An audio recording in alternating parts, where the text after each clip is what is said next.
أيها الذين آمنوا كتب عليكم الصيام كما كتب على الذين من قبلكم لعلكم تتقون۔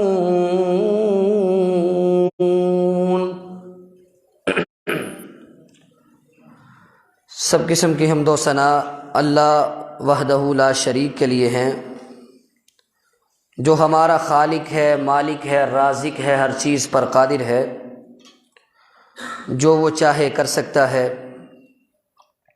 اگر وہ چاہے تو کسی کو بیٹے دے دے، اگر وہ چاہے تو کسی کو بیٹیاں دے دے، اگر وہ چاہے تو اولاد سے محروم رکھے، کیونکہ وہ ہمارا خالق ہے، مالک ہے، جو وہ چاہے کر سکتا ہے۔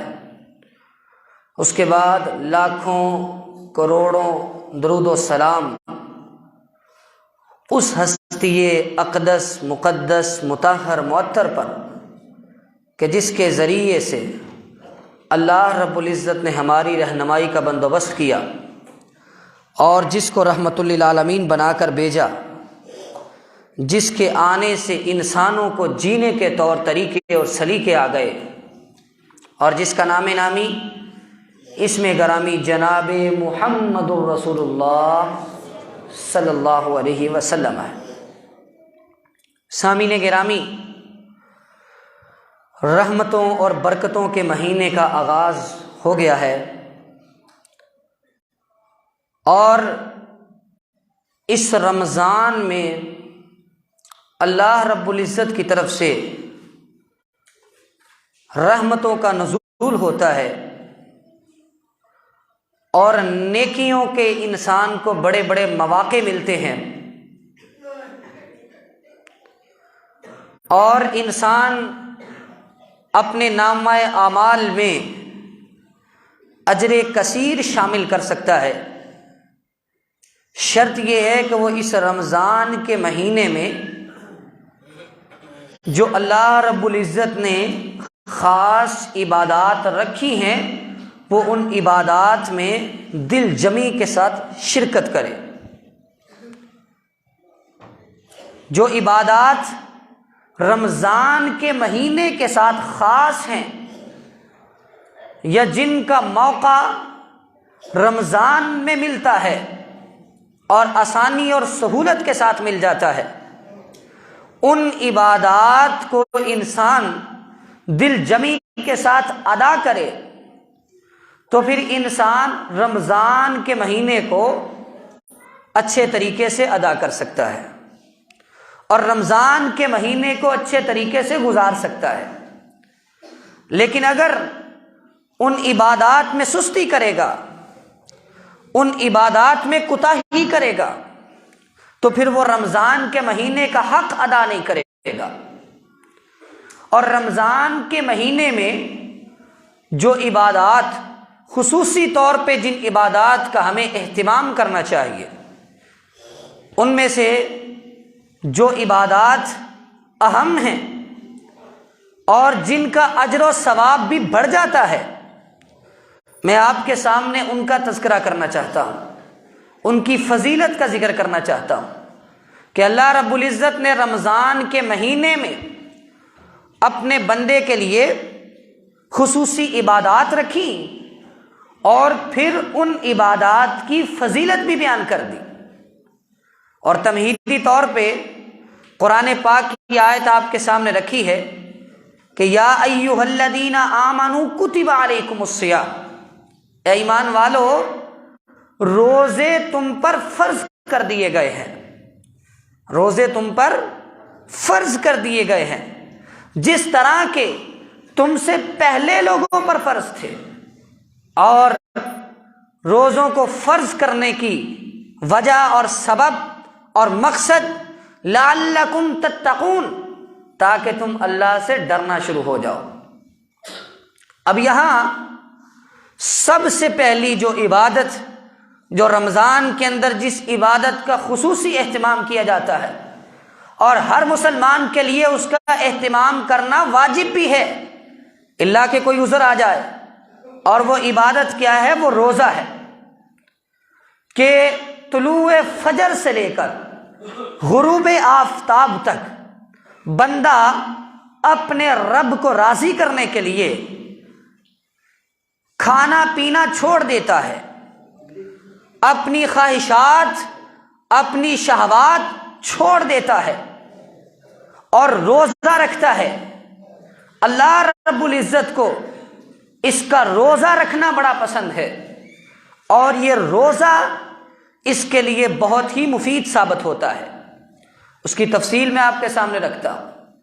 جو بندہ روزہ رکھتا ہے، اس عبادت کا اہتمام کرتا ہے، اس کے لیے اللہ رب العزت نے کیا رکھا ہے، اس کے لیے کیا انعام ہے، کیا اکرام ہے۔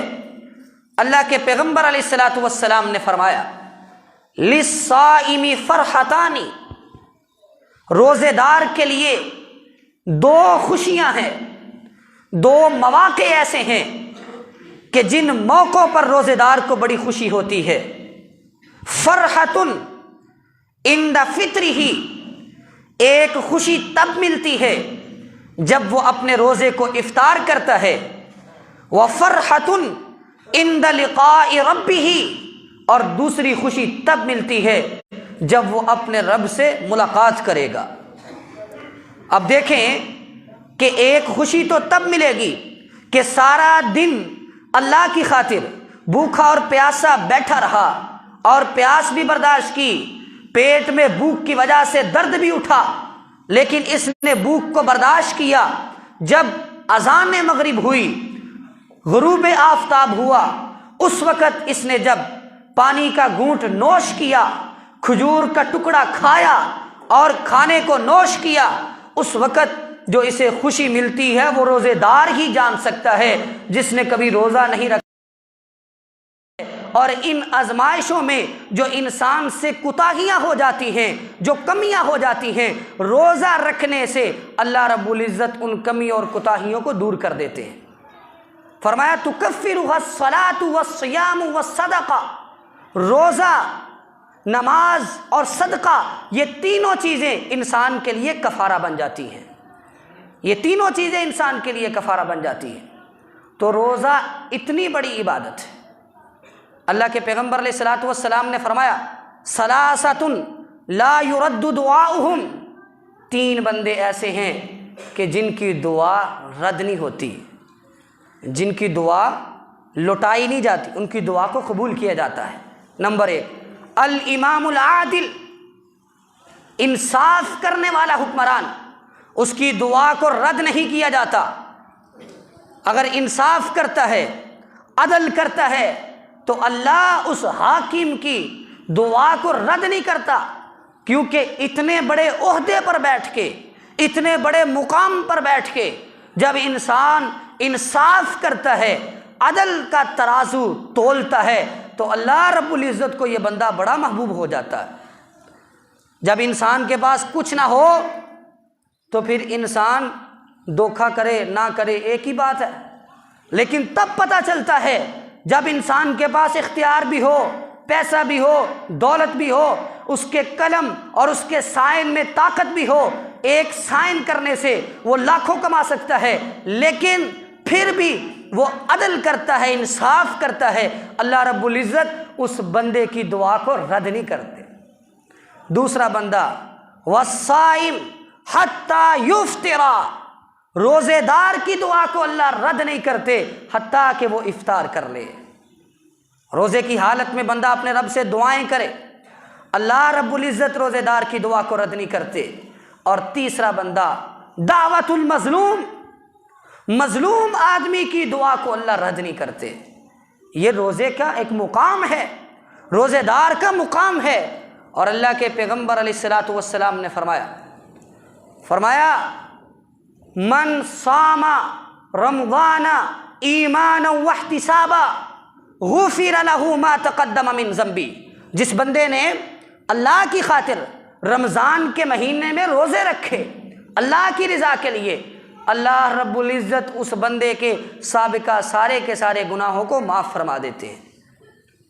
والرمضان الی رمضان، آپ نے فرمایا کہ ایک رمضان کا مہینہ دوسرے رمضان کے مہینے تک درمیان میں جتنے بھی گناہ ہوئے ہیں ان کے لیے کفارہ بن جاتا ہے۔ پچھلے سال کے بھی روزے رکھے ہیں، اس سال بھی روزے رکھو گے، اس 2 رمضانوں کے درمیان میں جتنے بھی گناہ ہوئے ہیں وہ 2 رمضانوں کے روزے درمیانی سارے کے سارے گناہوں کے لیے کفارہ بن جاتے ہیں، یعنی گناہوں کی معافی، کل قیامت کے دن سفارش اور رب کے دربار میں خوشیاں، انعام، اکرام۔ اور اللہ کے پیغمبر علیہ الصلوۃ والسلام نے فرمایا روزہ کتنی اہم عبادت ہے۔ آپ نے فرمایا من صام یوما فی سبیل اللہ جعل اللہ بینہ وبین النار خندقا کما بین السماء والارض۔ فرمایا جس بندے نے اللہ کے راستے میں ایک دن کا روزہ رکھا، ایک دن کا روزہ، اللہ رب العزت اس بندے اور جہنم کے درمیان اتنا بڑا گڑھا کھود دیں گے جتنا آسمان اور زمین کے درمیان فاصلہ ہے۔ کیا مطلب ہے اس کا؟ کہ اس بندے کو جہنم کے قریب بھی نہیں لے جایا جائے گا، اتنا بڑا گڑھا، اور یہ جہنم سے اتنی دوری پر رہے گا تو پھر کہاں جائے گا؟ جنت میں جائے گا۔ اور دوسری روایت میں اللہ کے پیغمبر علیہ الصلوۃ والسلام نے کیا فرمایا من صام یوما فی سبیل اللہ بعد اللہ وجہہ عن النار 70 خریفہ۔ فرمایا جس بندے نے اللہ کی خاطر اللہ کے راستے میں ایک دن کا روزہ رکھا، اس روزے کا ثواب یہ ہے کہ اللہ تعالیٰ اس کے چہرے کو جہنم سے 70 سال کی مسافت تک دور کر دیں گے۔ اب علماء نے لکھا ہے کہ یہ روزہ، جس روزے کی بات ہو رہی ہے نا، یہ نفلی روزہ ہے، یہ نفلی روزے کی بات ہو رہی ہے، یعنی فرضی روزے کا اجر و ثواب تو اللہ نے بتایا ہی نہیں، اللہ نے مخفی رکھا ہے کہ کل قیامت کے دن روزے دار جب اپنے رب سے ملاقات کرے گا، اپنے اعمال دیکھے گا، روزوں کے بدلے میں ملنے والا اجر و ثواب دیکھے گا تو پھر اسے خوشی ہوگی۔ اسی خوشی کا اللہ کے پیغمبر علیہ الصلوۃ والسلام نے حدیث میں تذکرہ کیا ہے۔ اللہ سے ملاقات کرے گا، اپنی نیکیوں کا اور اپنے نامہ اعمال کے اندر جو نیکیوں کا ذخیرہ ہے وہ پہاڑوں کی طرح اسے نظر آئے گا، پھر یہ دیکھ کے حیران ہوگا کہ اللہ نے مجھے اس روزے کے بدلے میں کیا دیا ہے۔ جب نفلی روزے کا ثواب اور اجر یہ ہے کہ بندے کے چہرے کو آگ سے 70 سال کی مسافت تک دور کر دیا جاتا ہے، تو ذرا غور کریں فرضی روزہ رکھنے والے اور اہتمام کرنے والے کے لیے کتنا زیادہ اجر ہوگا۔ اللہ نے اس کو مخفی رکھا ہے تاکہ اپنے بندے کو کل قیامت کے دن خوش کر دے۔ یہ روزے دار کے لیے ساری فضیلتیں ہیں، اور یہ فضیلتیں ہم تب حاصل کر سکتے ہیں جب ہم روزہ رکھیں گے۔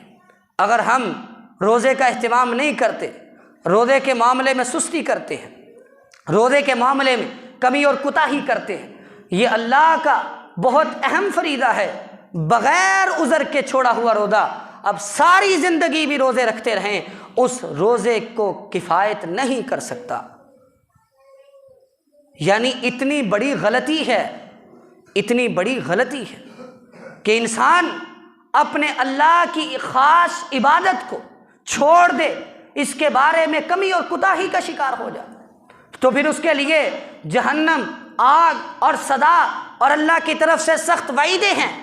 یہ تب ہیں جب انسان رب کے در سے دور ہو جاتا ہے، روزے کی عبادت سے دور ہو جاتا ہے۔ اور یہ تھی پہلی عبادت، یعنی انسان کیا کرے؟ روزے کا اہتمام کرے، اور اس کی فضائل، اس کی فضیلت میں نے آپ کے سامنے بیان کی۔ اور دوسرا خاص عمل جو رمضان کے اندر ہمیں میسر آتا ہے وہ ہے رات کا قیام، قیام اللیل۔ قیام اللیل یہ تہجد ہی ہے، تہجد کی نماز ہے۔ یہ تصور اپنا کلیئر کر لیں کہ جب انسان عشاء کی نماز پڑھ لیتا ہے اس کے بعد تہجد کا وقت شروع ہو جاتا ہے۔ یہ بات سمجھ لیں، ہمارے ہاں یہ مسئلہ عام طور پہ لوگوں کو پتہ نہیں ہوتا۔ عشاء کی نماز کے بعد جب آپ نے عشاء کی نماز کی ادائیگی کر لی، اس کے بعد تہجد کا وقت شروع ہو جاتا ہے، لیکن افضل وقت یہ ہے کہ رات کے آخری پہر میں تہجد کی نماز پڑھی جائے۔ عشاء کی نماز کے بعد ہم تراویح پڑھتے ہیں، جو ہی عشاء کی نماز پڑھتے ہیں، سنتیں ادا کرنے کے بعد ہم تراویح پڑھنے کے لیے کھڑے ہو جاتے ہیں۔ یہ تراویح، یہ تہجد کی نماز ہے، یہ قیام اللیل وہی قیام اللیل ہے جو اللہ کے پیغمبر آخری پہر میں کیا کرتے تھے۔ اگر رمضان کے مہینے میں ہم قیام اللیل عشاء کے فوراً بعد کر سکتے ہیں، تہجد کی نماز عشاء کے فوراً بعد پڑھ سکتے ہیں، تو باقی 11 مہینوں میں بھی عشاء کے بعد کیوں نہیں پڑھ سکتے؟ آسانی کے لیے۔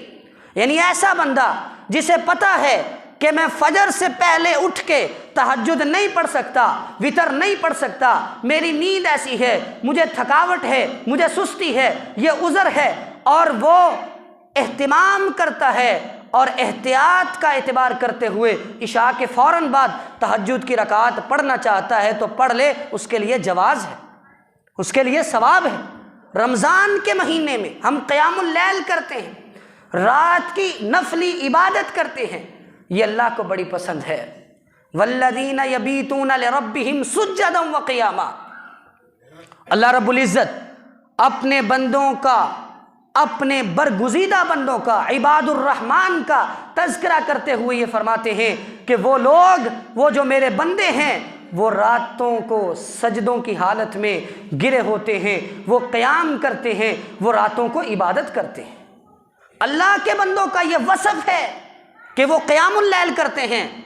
باقی 11 مہینوں میں ہمیں اس طرح اجتماعی طور پہ قیام اللیل کا اہتمام کرنے کا موقع نہیں ملتا، لیکن رمضان کے مہینے میں اس قیام اللیل جیسی عبادت میں ہمیں کبھی بھی سستی اور کوتاہی نہیں کرنی چاہیے۔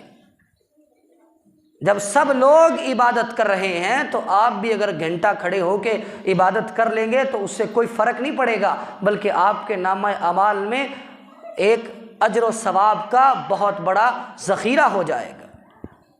اور اللہ رب العزت نے اپنے بندوں کا وصف بیان کیا ہے، تتجافا جنوبہم عن المضاجع یدعون ربہم خوفا وطمعا۔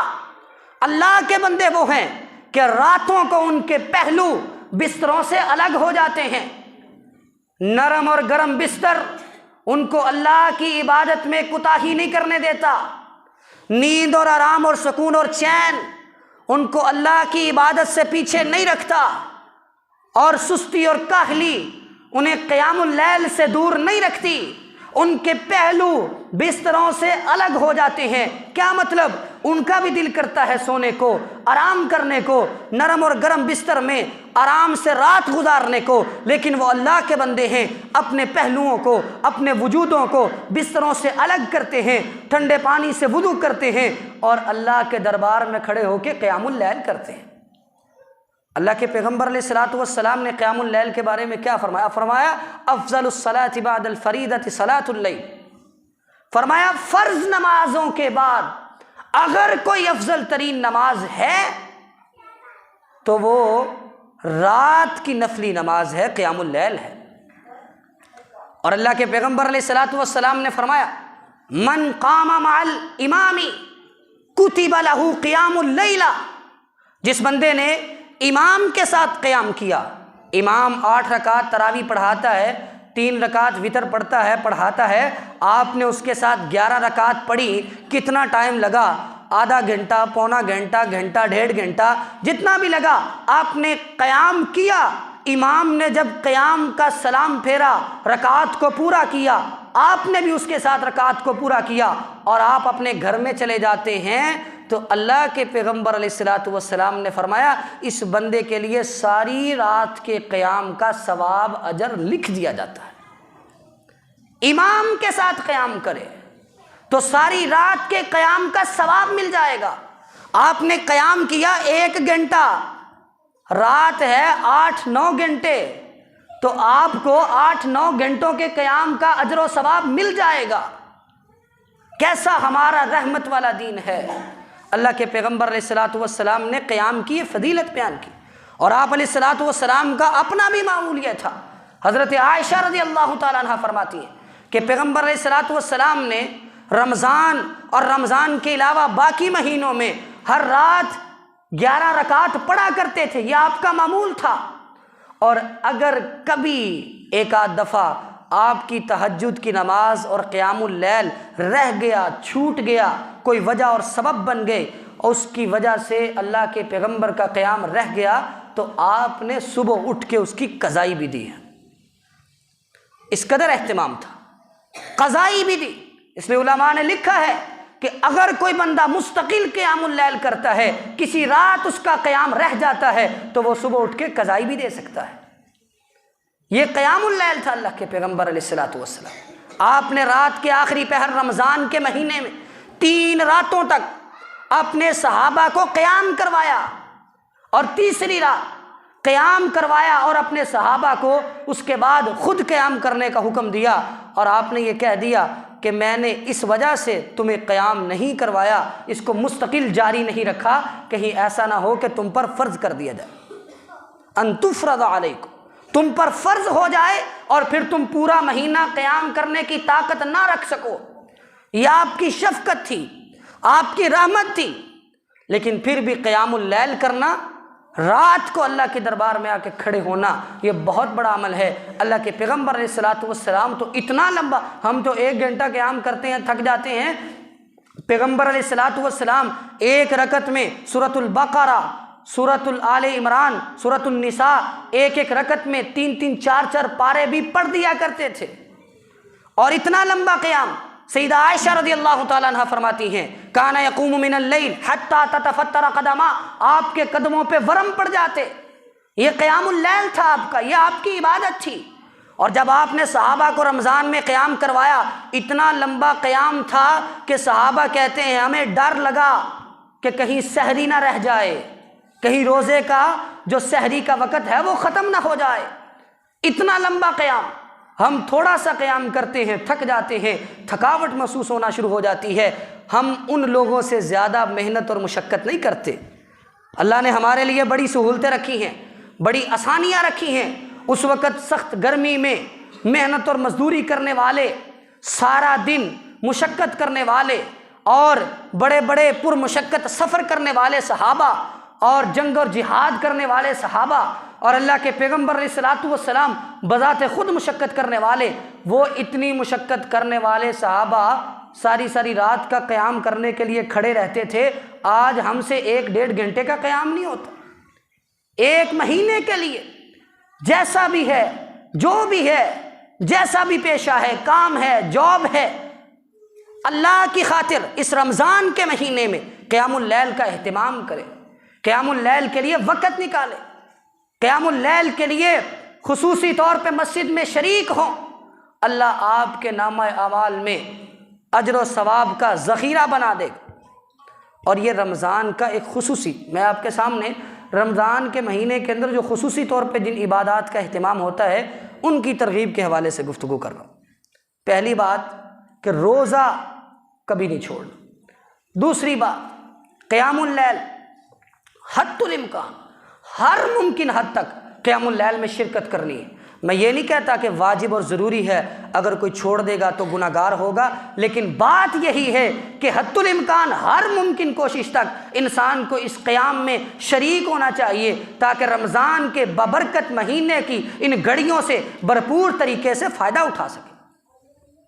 اس کے بعد تیسرا جو اہم کام ہے وہ ہے کتاب اللہ کی تلاوت کرنا، قرآن پاک کو کثرت کے ساتھ پڑھنا۔ عام مہینوں میں بھی پڑھنا چاہیے، لیکن یہ مہینہ ایسا ہے کہ سلف صالحین کے بارے میں آتا ہے، جب رمضان کا مہینہ شروع ہوتا اپنی ساری کتابیں بند کر دیتے، قرآن کو پکڑ لیتے اور کہتے ہوا شہر القرآن، یہ رمضان کا مہینہ قرآن کا مہینہ ہے۔ اور امام زہری رحمہ اللہ کے بارے میں آتا ہے، جب رمضان کا مہینہ شروع ہوتا وہ کہتے انما ہوا اطعام الطعام وقراءۃ القرآن، یہ مہینہ لوگوں کو کھانا کھلانے کا مہینہ ہے، افطاریاں کروانے کا مہینہ ہے، یہ مہینہ قرآن کی تلاوت کرنے کا مہینہ ہے۔ چھوڑ دو ساری مصروفیات، چھوڑ دو دنیا کی دوسری تیسری کتابیں، رمضان کے مہینے میں اگر تلاوت کرنی ہے تو رب کے قرآن کی کرنی ہے۔ اللہ کے پیغمبر علیہ الصلوۃ والسلام نے فرمایا من قرأ حرفا من کتاب اللہ تعالی فلہ بہ حسنہ والحسنۃ بعشر امثالها لا اقول الف لام میم حرف ولکن الف حرف ولام حرف ومیم حرف۔ آپ نے فرمایا جس نے ایک حرف قرآن پاک کا پڑھا اسے 10 نیکیاں ملیں گی، اور الف لام میم یہ ایک حرف نہیں، یہ 3 حرف ہیں، اگر کوئی صرف الف لام میم پڑھتا ہے اسے 30 نیکیاں ملتی ہیں۔ اور آپ نے یہ بھی فرمایا الماہر بالقرآن مع السفرۃ الکرام البررہ والذی یقرأ القرآن ویتتعتع فیہ وہو علیہ شاق لہ اجران۔ آپ نے فرمایا قرآن کو مہارت کے ساتھ پڑھنے والا کل قیامت کے دن معزز اور مکرم فرشتوں اور انبیاء کے ساتھ ہوگا، اور وہ بندہ جو قرآن کو اٹک اٹک کے پڑھتا ہے اس کے لیے اللہ رب العزت نے دوہرا اجر رکھا ہے۔ ہمارے ہاں بعض لوگ بڑے پریشان ہوتے ہیں، بوڑھے ہو گئے ہیں، قرآن نہیں پڑھا جاتا، زبان تھک جاتی ہے، زبان الفاظ جو ہیں وہ زبان پہ نہیں چڑھتے، بڑی مشقت اور محنت ہوتی۔ اللہ رب العزت نے ان کی اس مشقت اور محنت کے بدلے میں انہیں دوہرا اجر دیا ہے۔ عام بندہ اگر الف لام میم پڑھے گا اسے 30 نیکیاں ملیں گی، اگر کوئی ایسا بزرگ جس کو قرآن پڑھتے ہوئے مشقت ہوتی ہے وہ اٹکتا ہے، اگر وہ الف لام میم پڑھے گا اسے 60 نیکیاں ملیں گی، ایک ایک آیت پہ ہزاروں نیکیاں۔ یہ موقع ہاتھ سے نہیں جانے دینا چاہیے، کم از کم اس رمضان کے مہینے میں ایک قرآن پاک ہمیں مکمل کرنا چاہیے، قرآن پاک مکمل کرنا چاہیے، اگر اہتمام ہو سکے تو ترجمے کے ساتھ کرنا چاہیے۔ یہ قرآن پاک کی تلاوت یہ بہت اہم معاملہ ہے۔ رمضان کے مہینے میں ہمیں قرآن پڑھنا چاہیے۔ اللہ کے پیغمبر علیہ الصلاۃ والسلام رمضان کے مہینے میں جبریل امین علیہ الصلاۃ والسلام سے قرآن کا دور کیا کرتے تھے، پورا قرآن جبریل کو سنایا کرتے تھے، یہ آپ کا طریقہ تھا۔ ہمیں بھی رمضان کے مہینے میں خصوصی طور پر قرآن کی تلاوت کرنی چاہیے۔ چوتھا کام اس مہینے میں عبادت میں وہ ہے دعا، کثرت کے ساتھ دعا کرنی چاہیے، کثرت کے ساتھ۔ اللہ کے پیغمبر علیہ الصلاۃ والسلام نے فرمایا ان اللہ حیی کریم یستحیی اذا رفع الرجل الیہ یدیہ ان یردہما صفرا خائبتین۔ اللہ بڑا شرم و حیا والا ہے، اللہ بڑا سخی ہے، جب کوئی بندہ اللہ کی طرف ہاتھوں کو اٹھاتا ہے اللہ اس کے ہاتھوں کو کبھی بھی خالی نہیں لوٹاتا، وہ دعا کو قبول کرتا ہے، اس کے خزانوں میں کوئی کمی نہیں ہے۔ اللہ کے پیغمبر علیہ الصلاۃ والسلام نے فرمایا جب بندہ دعا کرتا ہے اگر اس کی دعا کے اندر گناہ نہیں، اگر وہ گناہ کی دعا نہیں کرتا، اگر وہ قطع رحمی کی دعا نہیں کرتا، اس کی دعا واقعی خیر پر مبنی ہے تو اس کی دعا کو اللہ قبول کرتے ہیں۔ لیکن قبول کرنے کی 3 صورتیں ہیں۔ پہلی صورت اما ان یعجل لہ دعوتہ، اللہ اس بندے کی دعا کو فوراً قبول کر لیتے ہیں، ایسا بھی ہو جاتا ہے۔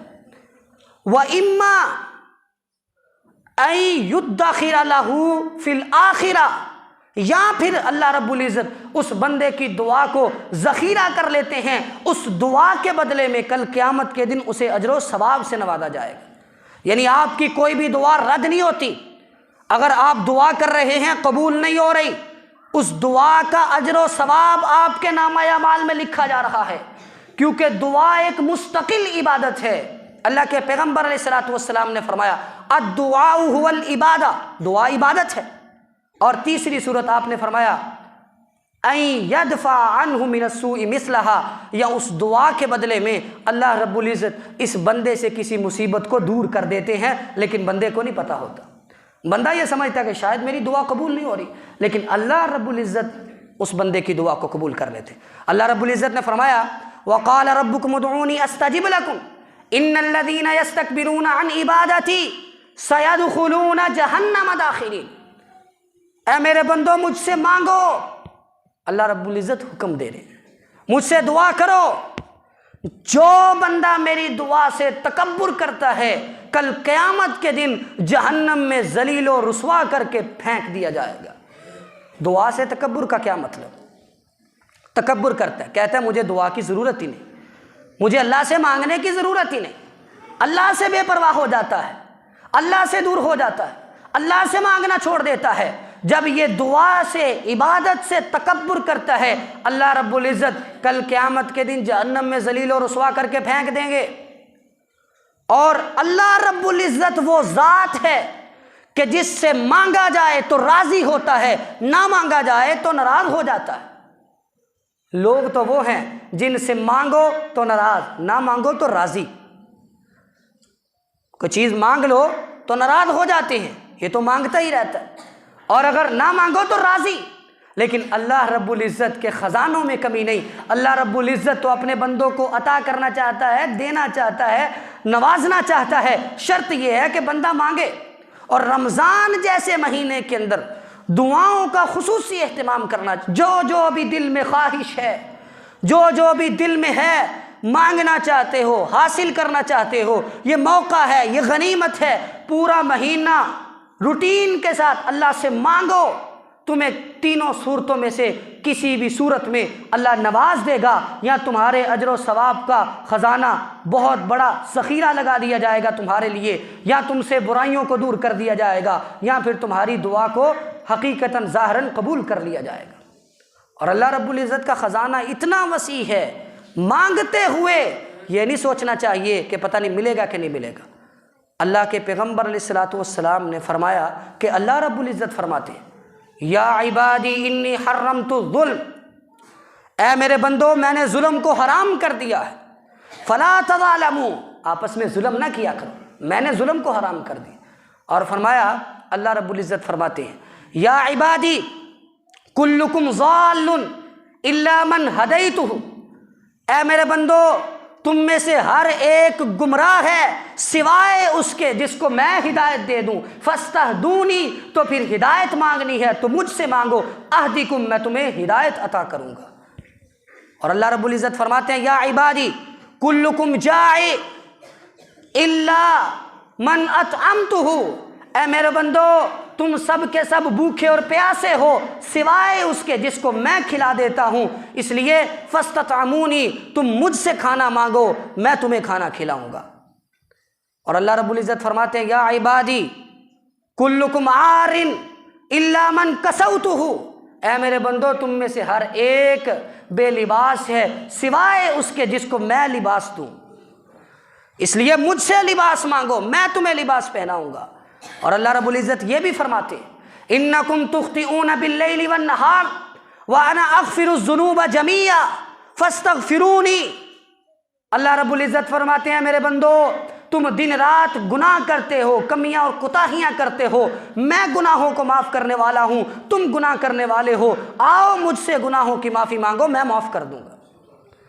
اور پھر اللہ رب العزت اپنے خزانوں کا اظہار کرتے ہوئے فرماتے ہیں، اے میرے بندو آخری بات، لو ان اولکم وآخرکم وانسکم وجنکم کانوا علی اتقى قلب رجل واحد ما زاد فی ملک ذلک شیئا، اگر تمہارے پہلے تمہارے بعد والے تمہارے انسان تمہارے جن سارے لوگ اکٹھے ہو کر دنیا کے ایک نیک ترین شخص جیسے بن جائیں، اس کا مطلب یہ ہے کہ ساری دنیا نیک ہو جائے، اللہ کی بادشاہت میں ایک رتی برابر بھی آپ اضافہ نہیں کر سکتے۔